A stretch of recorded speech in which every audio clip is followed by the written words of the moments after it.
Varicose veins కి సరైన చికిత్స కోసం సంప్రదించండి ఎవిస్ హాస్పిటల్. నమస్తే రమగారు. నమస్తే జయ.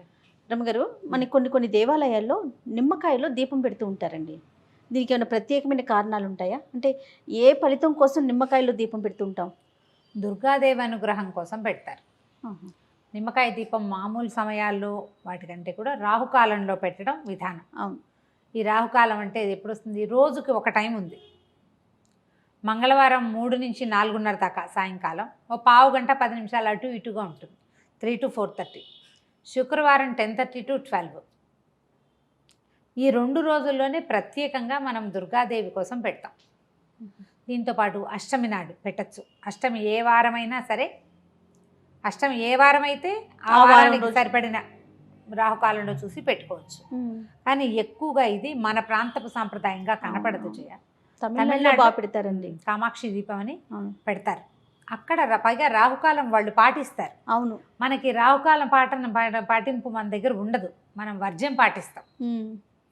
వర్జ్యం ఎప్పుడుంది అని చూస్తాం. అవును. వర్జ్యం చూసుకుని పనిచేయటం మన విధానం. క్రమంగా ఏమైందంటే గ్లోబలైజేషన్లో భాగంగా ప్రపంచ దేశాలను వదిలిపెట్టినా మన రాష్ట్రాల్లోనే కొన్ని పద్ధతులు అక్కడి నుంచి ఇక్కడికి వచ్చిన వాళ్ళు, మా పక్కింట్లో నువ్వు మీ అమ్మగారి పుట్టిలు మద్రాసు, అట్లా వాళ్ళు పాటిస్తారు. నువ్వు చెప్తావు అబ్బో రాహుకాలం, ఎందుకంటే మీరు రాహుకాలను వెళ్ళారు అందుకే మీ పని అవ్వలేదంటే నా బుర్రలో అది ఫిక్స్ అవుతుంది. నేను మెల్లిగా రాహుకాలాన్ని పాటించడం మొదలు పెడతా. క్రమంగా మా ఇంటి సంప్రదాయం కింద మారిపోతుంది. జనరల్గా చాలా విధానాలు ఇలాగే వస్తాయి. వీటిలలో ఆహారపు అలవాట్లు, ఆహారపు విధానాలు, పూజలు, పండగలకి చేసేవి, కొత్త బట్టలు కట్టుకోవటాలు, ఇలాంటి వ్యవహారాలన్నీ కూడా ఏమనాలి, ఆధ్యాత్మికమైనవి, ధార్మికమైన విషయాలన్నీ కూడా ఇతరుల నుంచి మనం కాపీ చేసేవి, నేర్చుకునేవి, అలవరుచుకునేవి ఎక్కువగా ఉంటాయి. వాట్లల్లో మనకి వచ్చిన వాట్లలో రాహుకాల దీపం ఒకటి. భక్తి కూడా అంతే చూడు, అవి కూడా అంతే అలాగే వస్తాయి. ఈ రాహుకాల దీపం ఒక 15-20 ఏళ్ల నాడు అసలు కనపడేదే కాదు. హైదరాబాద్లో స్కందగిరిలో కామాక్షి అమ్మవారిది ఒక అమ్మవారి దేవాలయం, ఉపాలయం, అక్కడ కనిపించేవి నేను 25-27 years బ్యాక్ నేను చూశాను. తర్వాత క్రమంగా మన దగ్గర ఉన్న దుర్గాలయాల్లో కూడా కనిపించడం మొదలెట్టింది. 4, 5, 6 పెట్టేవాళ్ళు. ఇప్పుడు వేల సంఖ్యలో పెడుతున్నారు. భక్తి ఈ రకంగానే డెవలప్ అవుతుంది.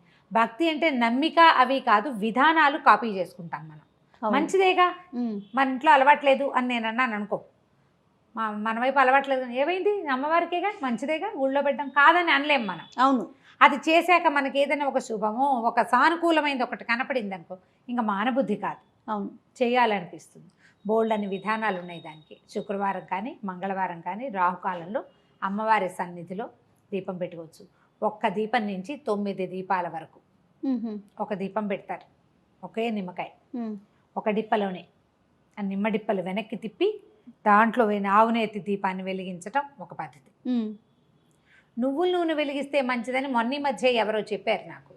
సరే మనకు ఒకటి తెలుసు, స్వధర్మ నిధనమే మంచిది, ఎందుకు వచ్చిన గోలా కొత్త ఐడియాలు తీసుకోకూడదు అనుకున్నా. కానీ నేను ఒకటి తర్వాత 3 దీపాలు పెడతారు, 5, 9 పెడతారు. 9 దేవాలయ నియమంగా చెప్తారు. 9 పెడతారు. 9 డిప్పలు 9 డిప్పలు పెడతారా? ఓకే. ఓ 5 కాయలు కోసి అదేలే 5ని 10 డిప్పలు తీసేసి ఒక డిప్ప పక్కన పెట్టేస్తారు. మిగతా వాటిలలో ఈ డిప్పలు వెనక్కి తిప్పిన డిప్పల్లో పెడతారు. ఒక చోట ఒక దేవాలయంలో అయితే అసలు డిప్ప వెనక్కి తిప్పకుండా నిమ్మకాయ కట్ చేయటం, దాని మీదే ఆవునేతి దీపాన్ని ఒత్తిని ఆవునేతిలో నానబెట్టారు, అది ఎత్తి పెట్టారు. ఓకే. చాలామంది ఎట్లా చేస్తారంటే విధానాలు ఒకళ్ళనొకళ్ళు కాపీ చేస్తాం కదా. ఈ నిమ్మకాయ రసం పిండేస్తారు, దాన్ని పారబోయకుండా ఆ నిమ్మ రసంతో పులిహార చేసి నివేదన పెడతారు. అమ్మవారు ఎట్లాగూ మన పసుపచ్చ అన్న ఇష్టం, హరిద్రాన్నైక రసిక అని చెప్తారు లలితలో. ఆవిడకి హరిద్రాన్నం అంటే ఇష్టం, పసుపు అన్నం అంటే పులిహోర ఇష్టం. నిమ్మకాయ పులిహోర అమ్మవారికి నివేదన, రసం పారే ఎక్కర్లేదు, అది కూడా అమ్మ సేవలోనే వినియోగింపబడుతుంది కాబట్టి మనం ఇలా పెట్టుకోవచ్చు. రమ్మగారు, దేవాలయాల్లోనే వెలిగించాలా, ఇంట్లో కూడా పెట్టుకోవచ్చా? ఇంట్లో కూడా పెట్టుకోవచ్చు. ఆ సమయంలో పెట్టుకోవచ్చు. మనం ఎట్లా అంటే అప్పటిదాకా అభోజనంగా ఉండి శుక్రవారం 10:30 దాకానే కదా, 10:30కి మనం ఇంట్లోనే ఓ చిన్న పీట ఏదైనా ఒక ప్రత్యేకంగా అట్టి పెట్టుకోండి. పద్ధతులే తమిళనాడు సాంప్రదాయాలే, వాళ్ళంతా ఇట్లాగే చేస్తారు. అవును. పీట మీద చక్కగా ముగ్గేసి నిమ్మకాయలు పెట్టడానికి వీలుగా ఏర్పరచుకుని ముగ్గు మీద ఈ 9 ఇవి పెట్టుకోవటం.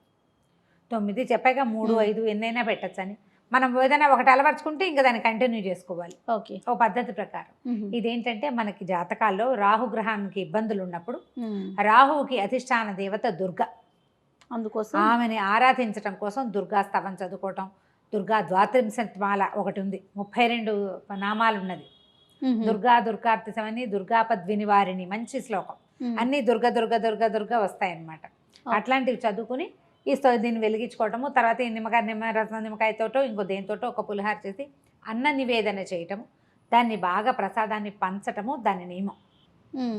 అది ఇప్పుడు శుక్రవారం మంగళవారం అయితే మధ్యాహ్నం 3 గంటలకి, అప్పటిదాకా భోజనం చేయకూడదు, అన్నం తినకుండా ఉండాలంటారు.